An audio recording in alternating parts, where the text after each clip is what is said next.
Hello, everybody, and welcome to the podcast. Welcome to Star Trek Resignation Under the Bridge, where we're you might know we're going through Star Trek Lower Decks. We're watching this new Star Trek shows. I guess that is what this podcast does. But hey, it's Are me. we gonna do the Nickelodeon one?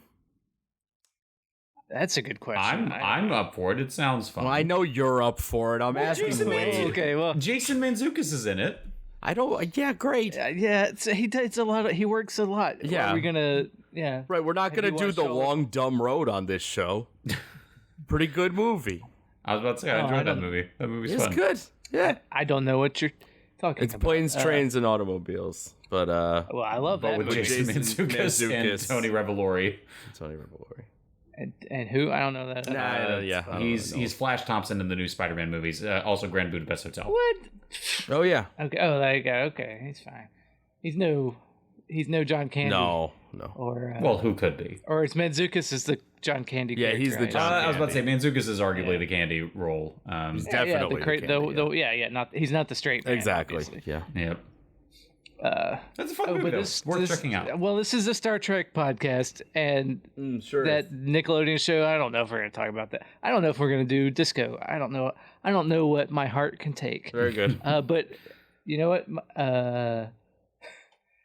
Let's talk about this episode. I wanted to say, but you want to know what my dick can take? No, this horny episode of Star Trek. Oh. Doesn't happen. Yeah. Oh, this is a horny episode. Horny. Yeah, this is where pleasant fountains lie. Right? Yeah, and hey, does anybody want to do a quick synopsis? I can do a. I was about to say, Sean, you do this one because I watched. It's been a couple days since I watched. Do you want to do the other one? That's fine. Okay. Yeah. It's one of those. I know that this is a Star Trek thing where there's a computer that, manipulates people into fighting each other, and so Mariner and Boimler are stuck on a planet with that, trying to get off a planet, and Paul Scheer has to. He doesn't want to fuck because if he fucks, he becomes a king.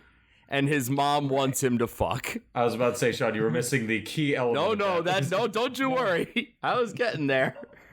His mom wants him to fuck, but also his mom's his wife. Wait, no, yep. I mean, Uh-huh. that's in a meta concept. Some great stunt casting right there. Yep. What a joy. I just, I love the idea of June having to learn even like tangential Star Trek terms in order to do this episode. I think her role was mostly like any mom who wants their son to fuck. I don't think she had to do a ton of Star Trek specific, but there was, still something. I don't keep up as much with how did this get made. I know June Diane Raphael is Paul Scheer's wife, but I guess y'all know from just knowing enough about them that she's not a big Star Trek fan, I guess. Well, yeah, I mean, so on the pod, Paul is. He's Paul's working on that into Galaxy Quest sequel, and Paul's a big obviously one. he's on this show. Yeah. And June, I mean, it's not that she's not I mean, I don't know for sure that she's not specifically a Star Trek fan. I've never heard Star Trek mentioned, but it's anytime there's any nerddom mentioned at all. She sounds tired. I think there's a notable episode where she is perplexed by the concept of BB-8. Well, Paul gets the remote control like little BB-8 that rolls around that I got as well. And I got it too over here. You got it. You got it. I got it day one else did. because the Radio Shack across the street from Benny and my apartment had one. Right. Because nobody thought to look at Radio Shack. Yeah, because they still existed. Exactly. But yes, but nobody knew it. They're like, wait, they still exist? Yeah, no one thought to go. If you need to hide something, hide it in a Radio Shack. They were like, yeah, we have like 5 of them. I was like, oh my god, they were like impossible to get.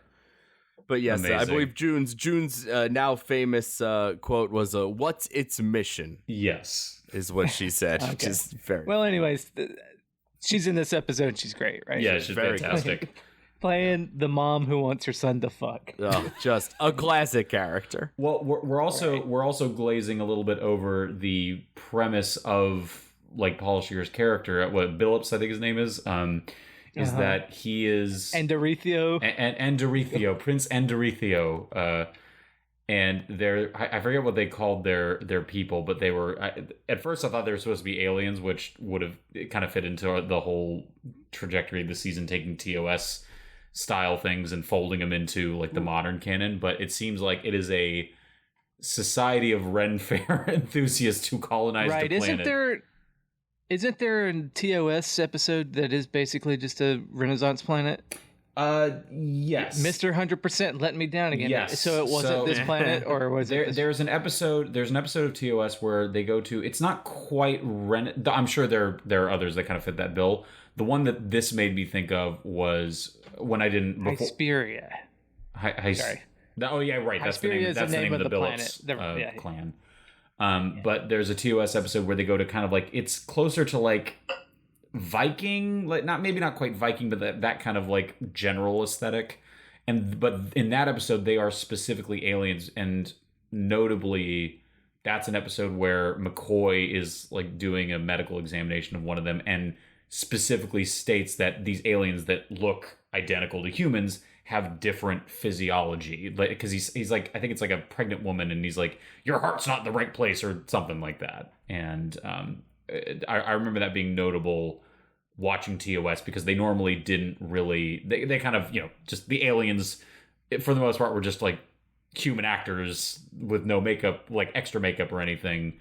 And this is the first time that they really paid lip service to the fact that those human-looking aliens were in fact aliens and not. Okay, we weren't glossing over anything. We can't bring up any detail like that in the synopsis, because you do that, which is good for the podcast, bad for the synopsis. Oh, sure. I just glazed over because I was trying to look on Memory Alpha to see if it would say, actually, this is from a TOS episode. Well, there's also a TNG episode where they go to a proto-Vulcan society that's pretty close to like Renaissance level, if memory serves. Yeah, well, it's Renaissance level, but it's not Fantasy Planet. That's what I'm trying to get at. Like where they renamed the Dragon Drive. It's like, no, it's just a fusion reactor.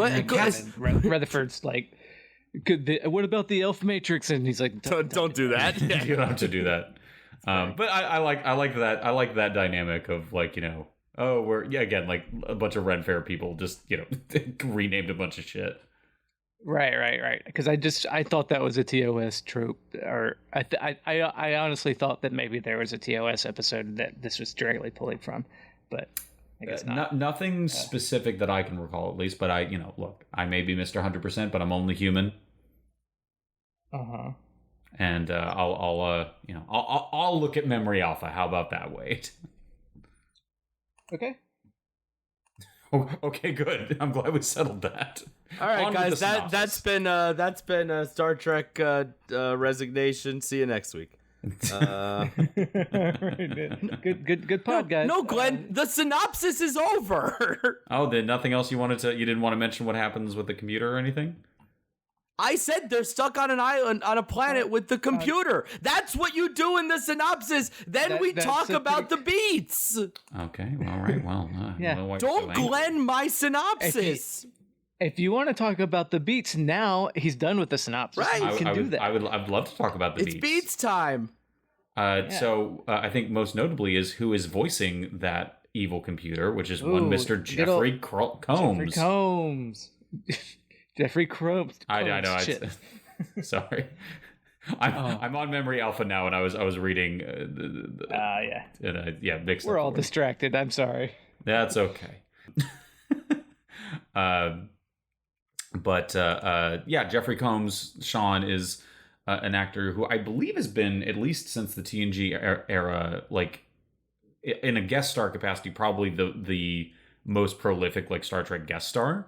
And he's the fan favorite. And he was in Reanimator. I mean, he's. Oh right, I remember reading about that. Yeah, but he's great. I mean, he's fantastic. Like. He's Deep Space Nine, I feel like, is where he got to kind of stretch his legs out the most. Like he played two, I think fan liked, if not fan beloved. Liquidator Brunt and what's it? Wei Yun. Yeah, those are great. And he also played like a horny alien in a one-off episode that wasn't great. But Brunt and Wei Yun are like top tier. Yeah, I mean they literally rewrote the lore of the Dominion so that they could bring him back. Right. Yeah. Anyways. Yeah. So Jeffrey Combs. Isn't that cool, Sean? Isn't that cool? They rewrote the lore, aren't you? Sean, are you there? Did you say something? Oh, I feel like, oh shit, we killed Sean. I am watching the Cardinals Dodgers game while this is happening. Okay, Sean, get your head in the game.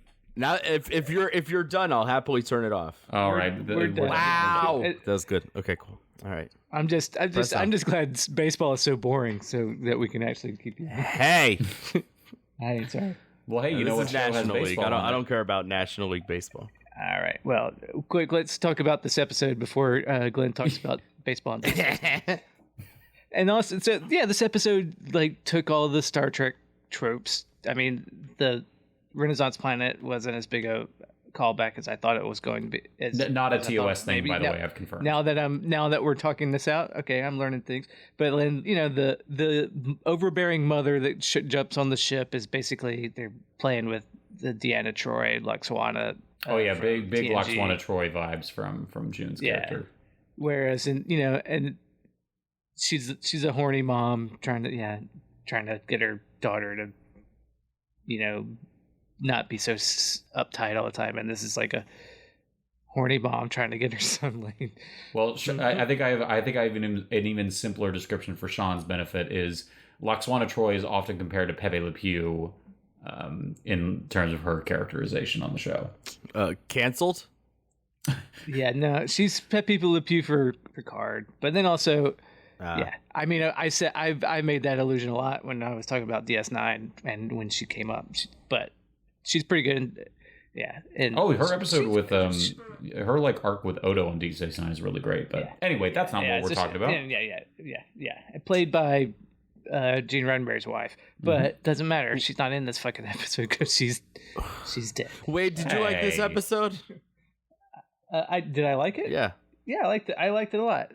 We for some reason we usually start the episode by saying, I like this episode. I like this one a lot. I thought this one was good. Usually our voice cracks. Yeah, it does. I also liked it.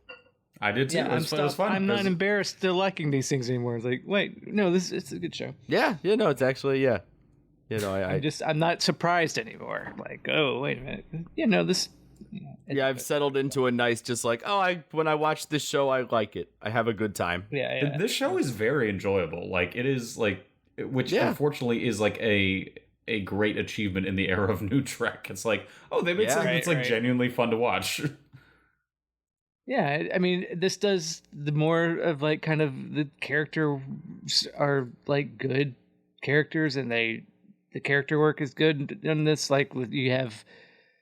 Mariner, who's she's kind of mothering Boimler to an extent, but she gets him taken off his centipede mission that he's all excited about because she thinks he can't handle it and he's going to get himself hurt. And then he shows in this episode that he's good at his job, and and she surprises her with his acuity and whatnot.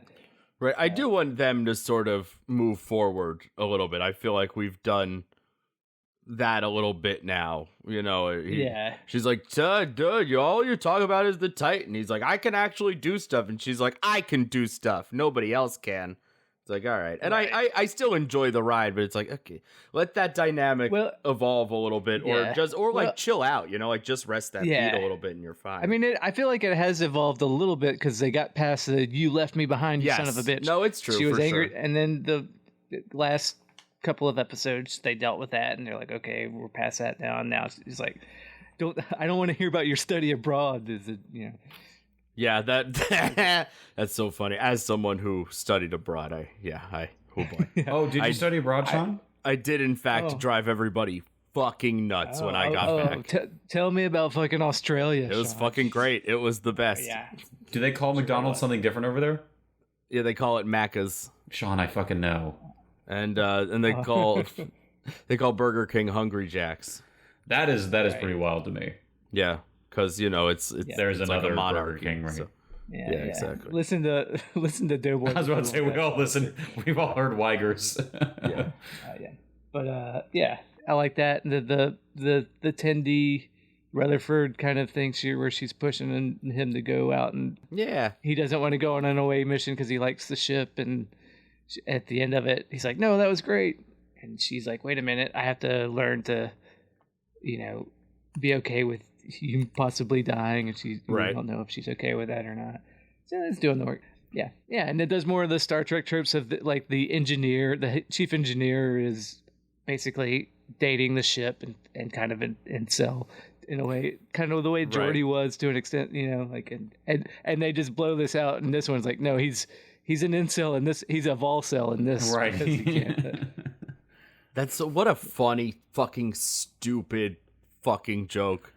That if he fucks, he becomes king. So his celibacy is voluntary, so that he can keep being an engineer. A group who famously doesn't the trope is that they don't fuck. Yeah. It's very No, it's good. It's good. It's funny. Yeah. They have good representation, and they're just like, oh yeah, well, everybody's bi in the future. Right. They're the guards that are trained to skip foreplay or whatever. There's they got one of each. Like you said, very horny episode. Oh yeah. Unlike the next one, which isn't. Oh well. The next one, which does not contain a lurid, violent orgy. Yep. We'll get to it. Yeah, we'll get to that. The internet was in an outrage over that one, but we'll get there. Yeah, I'll give you a full diagnostic from the bottom up. Were they mad that? Well, we'll get to it. Accept it, mother, that I will be a virgin for the rest of my life. This reminds me of a fact about Sir Isaac Newton. The thing about himself of which he was most proud was that he was a virgin. Yeah, a bunch of weirdos, man. I mean, if nothing wrong with being celibate, but I don't know if it's wrong to say this, but Isaac Newton, total weirdo. Yeah. Who knows? Perhaps I don't he was think on the that's A spectrum. controversial. I don't know. Yeah, tell me about your alchemy, you motherfucker. No. What? This suddenly became the roasting Isaac Newton podcast. Yeah, that's what I'm here to do. Look, I'm dangerous. I'm going to talk shit about about Isaac Newton. Anyways, all right. I guess I don't have anything else for this episode if that's what I'm falling back on. I mean, look, it was a fun episode, and I'm trying to think of obviously the Mariner Boimler subplot is a reference to the myriad episodes that involve an evil computer, and I like the way that it ends where they trick the computer into thinking it's manipulated them. But most of all, I love the kind of Indiana Jones style storage vault at the Daystrom Institute, right? Which Sean we know from Picard. Shut up. All right. No. But I love all of the mega maniacal computers arguing with each other. I thought that was a fun button for the episode. My favorite part of that last shot of all the all the crazy robots, computers, is that one of them is the CBS I logo. Oh, is that funny. Right? The CBS Interactive. Yeah, that's very funny. Yeah. Yeah, there was a Triforce. There was a lot of shit in there. Oh, I gotta go back. They were going after their employer. That's funny. I like that. Yeah. Yeah, Paul Scheer, right? Paul Scheer's mom, fakes an explosion in the ship so that, he thinks she's dead and Rutherford's dead too. So that's when he decides to fuck. But of course he can't get it up. What is it that he says to himself? I don't remember. It was something like Boogie Nights style. It's like you heard. Yeah. It was very Boogie Nights. Yeah. It's like this boy is still dry or whatever. Oh God. You don't. Yeah, Rutherford's running down there. You don't have to do the do. What? Yeah. I do like. I like the idea that do will somehow survive. Into the far future as a phrase. Right. Yeah. The black licorice jokes I liked. Oh, right. Oh, yeah, I need... right, because this is a... Oh, wait. The replicant... Boimler and Mariner are trapped on this planet, which is also a Star Trek trope of the crash on just stranded planet, two people. There's any number of episodes where you gotta pair, any number of guys. Like, if it's Quark and Odo, or if it's... I can just think of the TNG ones. There's like a Voyager one where they're, like, stuck in, like, micro time or something, and... like you said, plenty of examples across the era. The Bashir O'Brien one, and yeah. So there's a billion of them. So I mean, they're playing with the tropes. Good on them. And the replicator can only make black licorice. And it's like, oh, it's the least nutritious thing that tastes the most like poison. It's fun. And then they find the fruit, and it just tastes like, oh, what the fuck? This tastes like black licorice too. Funny little that's such a good fucking stupid joke that this show executes so well. Right, yeah. Right. Yeah, it really. Why would it taste like black licorice? I love it. Very good. Right. And then there's one little one-off joke I noticed on this rewatch of the computer is talking about how bad Boimler's skin is. Oh, that was that's in the next episode. Or wait, there was one in this episode. It's a callback. It's a running gag now that he's got bad skin. Oh, that's so funny. That's great. Yeah, Jeffrey Combs calls him out on that before. Right. That's funny. Yeah. I like this. This lower decks thing that they're doing, which they did with the spy in that one episode. That like these villains who are just like so ineffective. Like, this computer isn't really manipulating anybody. He's like, why don't you just plug me in there? And it's no. I do like the cold open where. He talks to Ransom. He says, "Oh, you're the muscle, huh? I bet you can't throw me over to that control console over there." Right, it's great. Like, oh yeah. Yeah, they're really heightening like just the absurdity of these guys, and through that making them like so obviously ineffectual that like when in the end Boimler's like, "No, I know, I'm not stupid." You're like, "Oh right, we know he's not stupid." We're like, yeah, it's good. Yeah. I like that these characters in a comedy, they're competent. Like, yes. They're, yeah. So it's a good episode. Okay. Yeah, good ep. Solid up. All right. And for those who somehow haven't seen the episode and are worried and want the spoiler, Paul Scheer's character does not fuck. Oh yeah, no, yeah, he cannot get it up, and Rutherford informs him that it was all just another ploy by his mom, and he stays on the Cerritos as the head engineer. Yep. I do. That does remind me, just the phrase "does not fuck." I just highly recommend anyone listening to this do some Twitter searching and find Scott Wampler's, formerly of Badass Digest. There's a thread. There's a thread that he had. It's. I swear it's relevant if you read this thread. I will find it and send it to you later. Never mind. Scott Wampler, vampire thread. Look it up if you're interested. What? Okay, I'm sure it's hilarious, but I'll send it to you later. You'll find out for yourself. I think just the 3 words "does not fuck" made him think of that. Guys, I don't want to spoil it too much, but the phrase does come up. Sure, I believe it. I mean, it's just the antithesis of "this guy fucks," right? Oh, this guy does not fuck. Is that right? Doesn't matter. Yeah, whatever. I'll send it to you later. I'm sorry I derailed this, but okay. Sorry, listeners. We'll get that link from. I mean, you may never know. The listeners have all the information they need to find it. Okay, well, little puzzle for everybody then. There you go. Now, right, let's move on. Give them homework. Let's talk about Excretus, the second episode in this. The synopsis for this is pretty straightforward. The ship is going through drills led by an alien who can split into 3 from the animated series, and the main dynamic is that the lower decks do command scenarios, and the command and the bridge crew do lower deck scenarios. And so you see a lot of like holodeck type situations where the references, of course, to other Trek stuff. And episode ends with the drills being rigged as part of like a scheme, and It gets resolved. Spoiler alert, and that's where I'll end the synopsis. Yeah, spoiler: the episode resolved. People. Yes, this comedy animated show does not have broad, continuing dramatic arcs. Very shocking. So the Pandronians are from the cartoons, huh? Yes, including the two little like tendrils that. Let's see what the Cardinals are up to. Hey! You signed up. For this. Well, this is what I got you here for. No, I mean, yeah. Other than carry on. Also, you're a dear friend of mine. Yeah, I mean, so they're aliens that can split into three, and the three bits float around. And I thought they did a good job of like playing with that. Like that alien did not need to be the character in this. Also voiced by Len and Parnham, who's great. Len and Parnham. Yeah. Comedy nerds. Yep.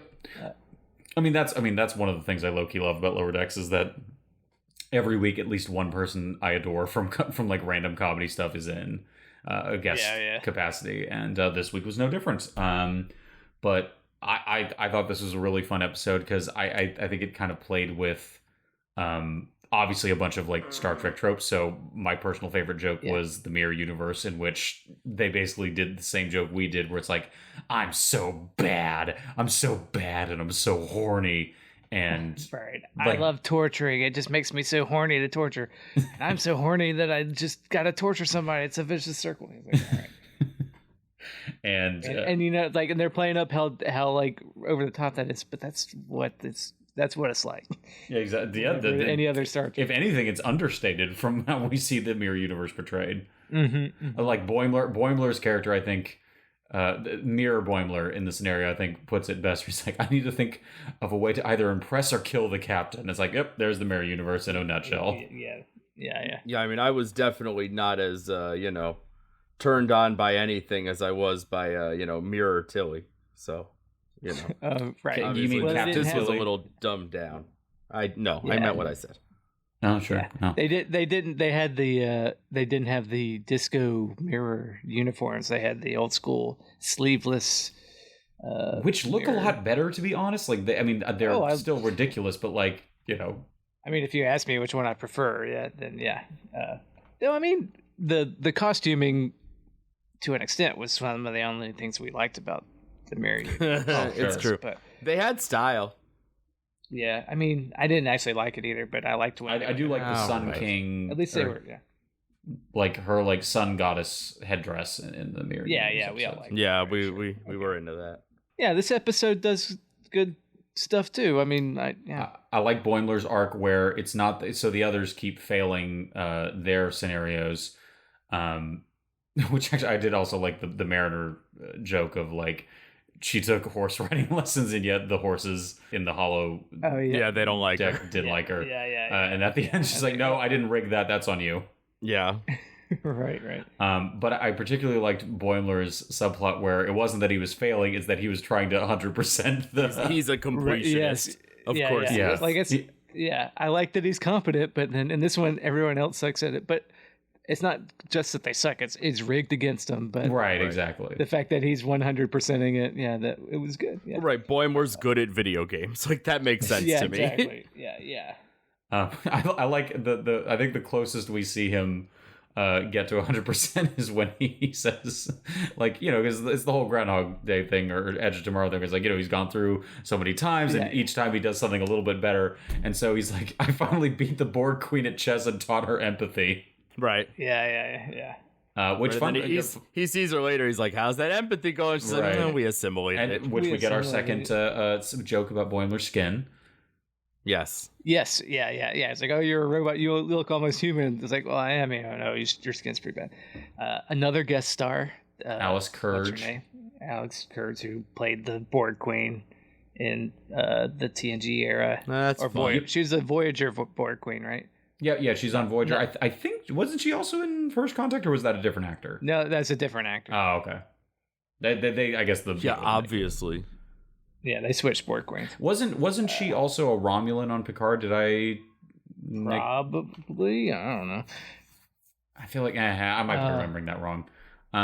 But yeah, so that like the Borg thing was very funny.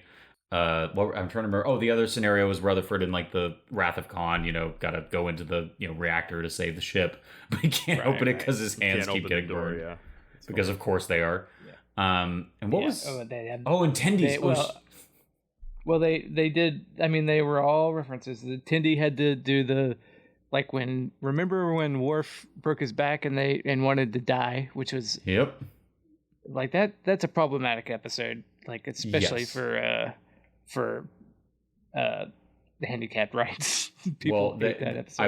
I believe that episode also is the first indication that Klingons have redundant organ systems, including 2 dicks. They didn't mention the dicks in that episode. We find that on Disco, but they do. I don't know if that's where they first, but yeah, they do. I think that's the first. I think that might be the first time they bring it up. Like, yeah. It definitely. Okay, hold on. Wade was talking about how the episode is seen as problematic by like the disabled community, and Glenn's like, yeah, they got 2 dicks. When did Glenn become me? What are you doing? No, I do understand. It's kind of fucked up because he's like, I can't walk, so right. It's like I don't want to live if I can't do this. Yeah. Right. He's not a horse. And the reason he lives is because I think it's because like you said, it's his back that's broken, and like he has like a redundant like spinal like nervous cord or something or other. Sure. And I just remember that's when like Crusher is like, oh yeah, well it turns out Klingons have 2 hearts, 2 livers, 2 this and that. Sure.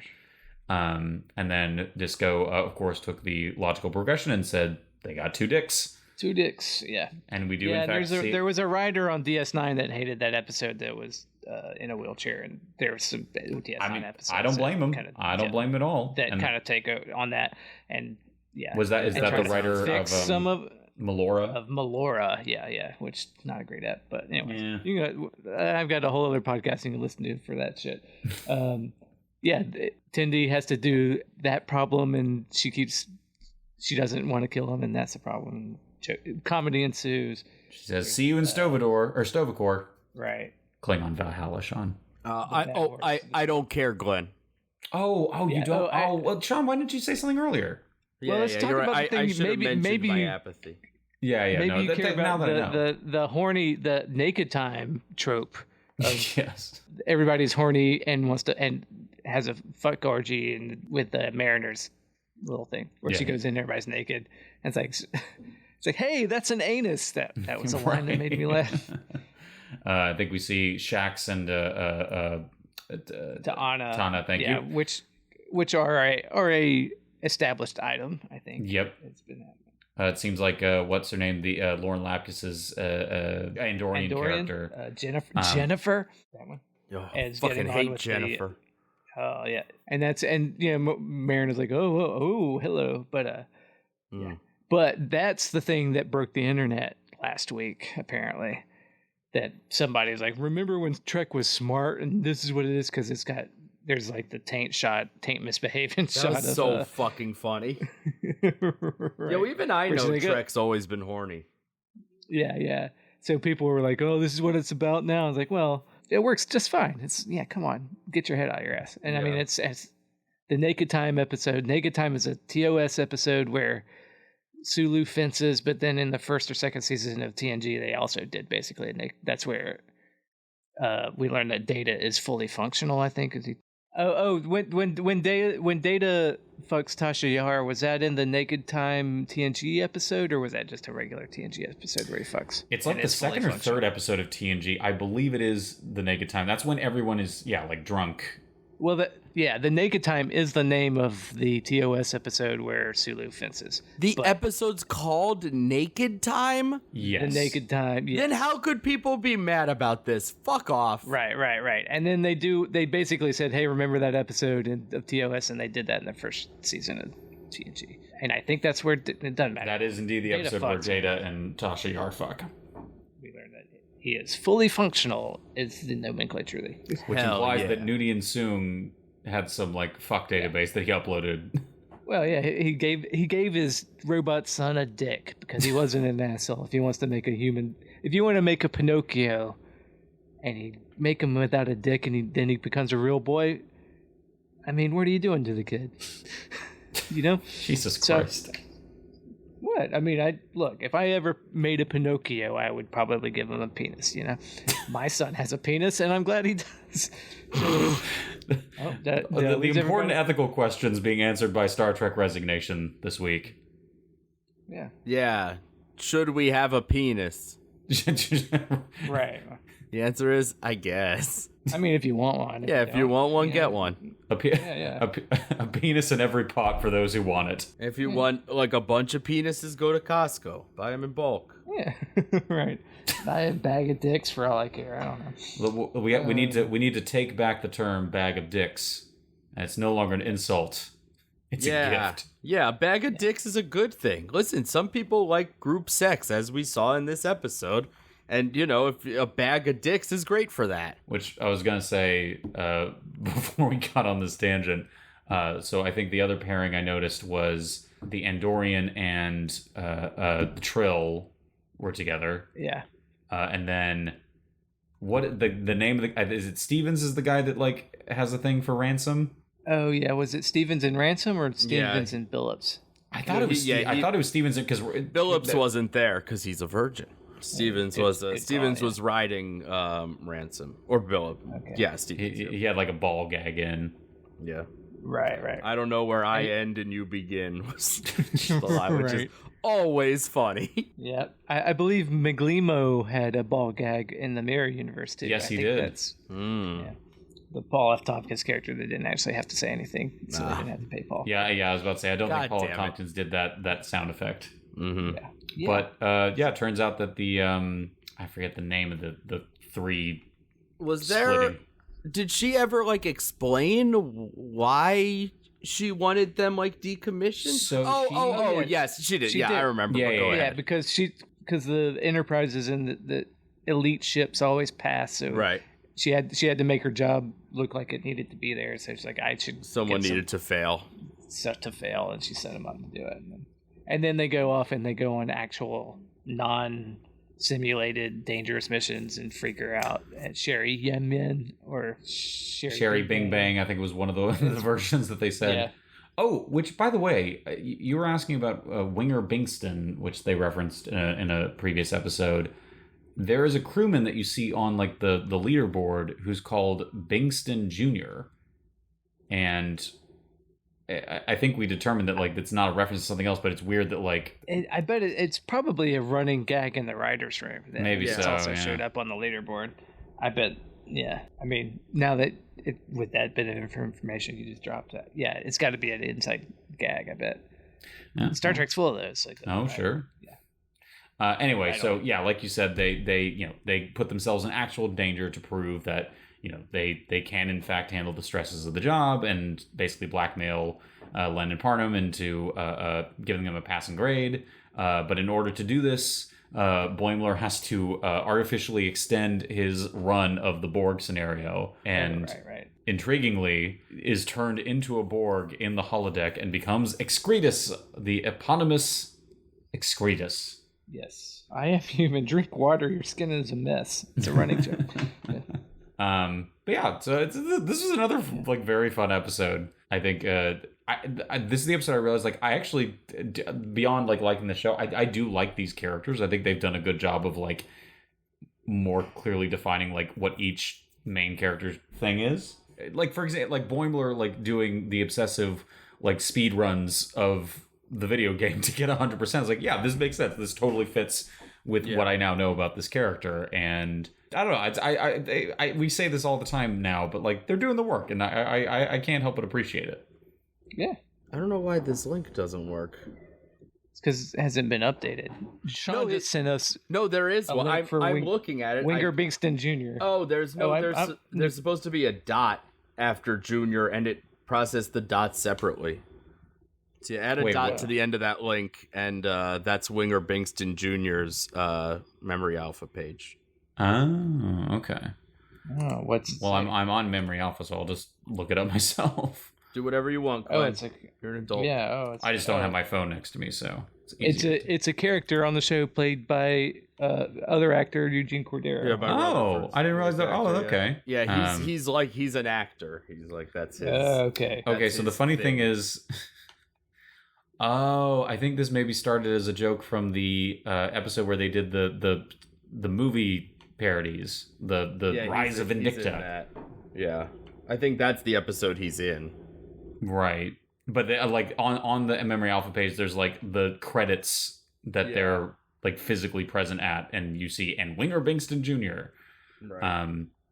Okay, so there we go. All right. By the way, this is just a testament to just the tedium and insanity of some of these like fan wikis. It's so under ridiculous that they have this much information. Right. So there are two like quote unquote like interesting facts like listed on the page for Winger Bingston. And so the first is Bingston was voiced by Eugene Cordero. And given the patronymic nature of Bingston's name, his parent would be Winger Bingston Sr. Yeah. Oh, yeah. We fucking know Memory Alpha. Memory Alpha is the most pedantic of all the wikis. I mean, you can look up like coffee machine and it'll give you in this episode of Voyager they went to the 20th century there where there's a coffee machine in the background of the shot. You can find that kind of level of minutia. I don't know if coffee machine's in there, but like I've seen shit like this just random, like every little minute detail, because I mean Star Trek pioneered that shit before the rest of before that's what entertainment reporting was. Yeah, but yeah, in the present day, Lower Decks. This is a fun episode. Another two solid, really fun episodes in a row. I'm happy to report. Yeah, I liked them both. Yeah. I feel like reference wise, I can tell they're there, but I don't feel like I'm in the dark on anything. Yeah, really. these weren't too like intrusive. They were like, it's there for you to enjoy if you get it, and if it's not, and if you don't, there's also stuff to like, again, like the Boimler thing of like, you don't need to know you don't need to know that there are like Borg babies in Voyager to find it funny that like Boimler is right, like there's Borg babies. Right. I mean, I thought to an extent, I'm like, okay, I get it. Like even we're doing Star Trek Search for Spock, where we have to steal the ship and get it out of space dock, and then they literally say go save Spock on the Genesis planet. It's like I get it, but you know what? Also, I get it. Fine, whatever. It's a reference show. They're making references. That's what they do. Yeah, they're gonna do it. But again, I don't get any of the references, and I think the show's fun. Yeah. The crates. There's a running gag throughout this season too of it's a Star Trek trope, I guess, like, oh, your lower decks, just stack those crates over there. And then the bridge crew has to do that when they flip in this episode. Why are they shaped like this? Why are they shaped like this? It's a good point. They're not the most stackable. Yeah. Well, good episode. Good show. All right, Glenn, what's your news segment? Well, don't spoil it. I was going to say, I start this week with some sad news, is that status report, being a little redundant because I'm always at 100% now, status report has officially ended. And hey, Wade. I was hearing from I was listening to a podcast where they talked about all those Star Trek books, and I'm just saying. Oh, interesting. Good for them. Saying. Never, ever will I read a Star Trek book. I've got a few of them over here. Wade, that's wouldn't great. even have to pay for them. You could borrow some. Right. I'm not gonna. Yeah, I haven't read. You know what? If Netflix ever puts all of them in audiobook form, and I don't have to pay anything for them, and it's convenient. Why would Netflix do it? It's the CBS. I was gonna say that's Netflix launches. Netflix buys Audible, and they and CBS. Why would that happen? That's the fucking joke, Wade. Well, it was a bad. I didn't get it. Amazon ever did, or or Paramount, or Well, anyway, I'm not engaging with this because again, I am breaking news that status report has ended. It's gone. It is shuffled off taps. of this. Whatever they did that when Spock died, right? I don't remember. Yes, they did Amazing Grace, not taps. You fucking nerd. But well, yes, you're right. Yeah, that's right. I am correct. But pour one out. Of all the segments on this podcast that I knew, it was the most human. And so the question now remains, what is going to replace Status Report? And I'm pleased. Amazing Grace is a weird choice for Star Trek. Sorry, go ahead. Was I interrupting? I'm sorry. Is Alexander Courage on this pod? Are we talking about the music in Star Trek? Well, I'm just saying it's a song about fucking God. Move it along.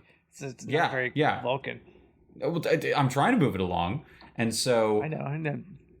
God, I just hate what's about to come. No, you don't. Sorry, because the Federation News Service is coming to Star Trek Resignation.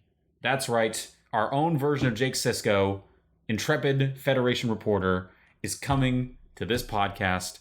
By which I mean I'm going to do a Federation News Service segment each week, talking about Star Trek in the news. And guys, I got a big one this week. Are you ready for this? Sean, are you sitting down? I have been.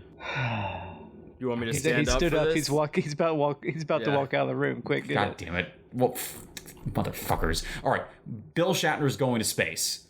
Oh yeah, he sure is. Yep. Oh really? Oh. Blue Origin, Amazon, appropriately enough, is sending William Shatner to space. Okay. Are they bringing him back? Why do I even fucking do this? Jesus Christ! No, that was just a joke because he's kind of an asshole. No. They can keep him. Honestly, they send him off, and space can have him. Is he going off to die? He is 90 years old, and space travel is he's probably gonna die. I mean, what a way to go! How much would it hurt Amazon stock if Bill Shatner died on their fucking rocket to space? I mean, all this is to say that this does seem like a really bad idea. Yeah, I mean, he'll sign a waiver. He'll be fine. Yeah, he'll be fine. I mean, this was covered in a fucking review episode where Fred Willard goes to space and it goes horribly wrong. God, it's so good. Well, I'm sure that Bill will wear a seatbelt. I hope so. That was the issue there. Yes, of course. Age wasn't the problem. Who was it? Lance Bass that was with them? Yeah, it was Lance Bass. Jesus Christ, fucking review. Great show. Another great show. Is that a thing? Because single parents had they go to Lance Bass Space Camp. Is that I wouldn't be surprised if that's like a thing he's into. I think it must be. Yeah. Has Andy Daly been on Lower Decks yet? I don't think so. That does seem inevitable. Yeah, right. It is. Yeah, if he hasn't, it's surprising. If I were in the Lower Decks writers, by the way, that's the end of the Federation News Service segment. Fuck you all. But well, I don't know. We'll review it and we'll see if that's going to be. Oh! Thank you. Very kind of you. Yeah. We'll have a production meeting. I don't know. We'll put it. We'll see. We'll get the ratings on that. Yeah. We'll reach out to focus Nielsen. test it. Yeah. And focus test, motherfucker. Put it before a room. But Andy Daly, if I was in the writer's room for Lower Decks, and again we were discussing the inevitable question of when and how Andy Daly will be on the show, I like the idea of him being, a pastiche of all the evil Star Trek admirals. Yeah, I could see. Oh, let him come on as his L. Ron Hubbard character. Oh man, hell yeah! Oh man, yeah, that's all right. I am so excited for, again, the inevitable day in which Andy Daly is on Star Trek through the show. I mean, he could come on as Dalton Wilcox, Poet Laureate of the West, but that would be a little bit. Or what's his oh god, what's the bring out the girls? What's that character called? I fucking forget. I don't know. It's just like, yeah. Anyways, hey, Trekkies. We're doing a different kind of nerddom here. Andy Daly, go. It's pretty great. Oh, if you're not in on Andy Daly, get in on Andy Daly. Yeah. Review his episode of the Beef and Dairy Network podcast. Fantastic. He's on that? Yeah, just for an episode. A British podcast. Okay. He's a guy that raises. He sells exotic meat, including farm-raised snow leopard. Very good. Okay. That's funny. This is now an Andy Daly podcast. I've decided. All right. Well, great. Okay. Yeah, boy, I'd like that a lot more. Right. Oh wait, an Andy Daly podcast usually has Andy Daly on it, and I would love that. Yeah, sold. Yeah. Let's get on that project. Sorry. All right, Star Trek's good. We have nothing to plug. Yeah. No. Go to the Patreon for bells. Yeah. You know. Well, hopefully Sean and I can get another Vigigame podcast in, because we actually got pretty good reviews for the last one. Oh, really? Yeah. Well, I'm down, G-Man. Say the word. I'll think of. Well, I guess we did promise Kingdom Farts, and now that Sora has been announced as the final player or the final fighter. Oh, save it for the pod. Yeah, we'll talk about it. Okay. All right, let's do that next. I'll put something together. We'll talk. Okay. And then Spiel of Time at some point. Bye. Oh. Wait, end the show. How do we? Every fucking week. Self-destruct code authorization beta cuck. Wow. Have to do everything around here. Include talking about the Wheel of Time. Nope, you don't have to do that. Nobody asked. We don't want it. It's a Star Trek. It's a Star Trek. Rereading the first book, and guys, it's really good. I don't care. I read books for adults. I'm sure. Yeah, right. That was. I'm sure the early ones are probably better because he only thought he was going to do 7 of them. Jesus Christ, only 7. He was just going to do a quick Harry Potter. Oh yeah. Yeah. Yes, it was before Harry Potter. We know Glenn, but yeah, I know. I was telling Glenn to not tell us that. I wasn't gonna say. I was just gonna say the books are each book is very long, and probably in and of itself I feel like the Harry Potter books 3 probably. or 4. Yeah. And then don't even get me started on the Ursula K. Le Guin Harry Potter connection. What? I spend most of my time trying not to get you started on anything, and it doesn't work. So, are you talking Wizard of Earthsea? Yeah. Well, just like J.K. Rowling be like, "Oh, did you guys stop recording?" Yes, we can stop recording. Wade's still going, right? You're still. Listen, now we're talking about Ursula K. Le Guin. You got me like I could go for another hour. Sometimes I feel like I just don't get Star Trek. Sometimes I feel like I'm bombing out weight. I don't know DS9, Nemesis TNG. Maybe it's hopeless Discovery Sub.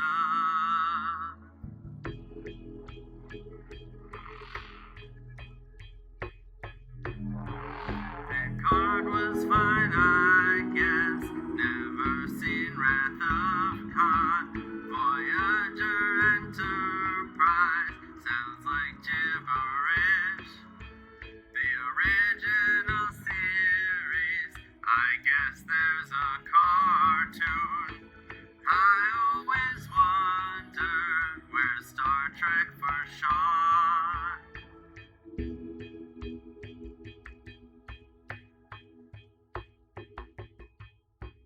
Pushing look its lower decks. A funny cartoon references other Trek. Without pretentiousness, Tawny Newsom and Jack Quaid. Eugene Cordero, Star Trek for the common man.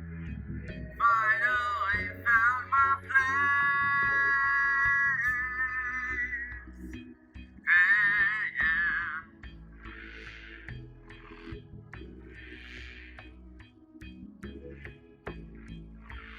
Self-contained adventures, stakes that are realistic. Different parts of the ship, and not just the bridge. There's maybe a romance, doesn't matter, who cares? Sci-fi adventures, no high concept schlock.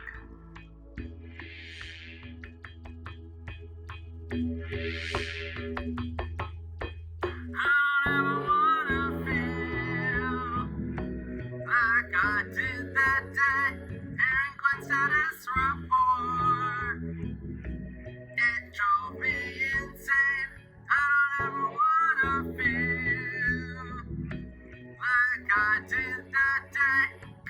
just went on and on. I had no escape. Hey, yeah. Shut up, Glenn, please just shut up. Glenn, shut the fuck up, just stop talking.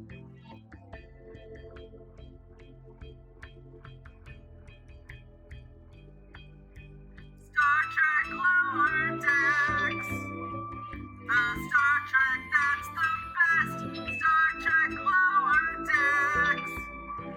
Better than all the rest. Star Trek Lower Decks. Talking about it with my friends. Star Trek Lower Decks. Please shut the fuck up, Glenn. Glenn, shut the fuck up. Glenn, fuck you. Fuck you, Glenn.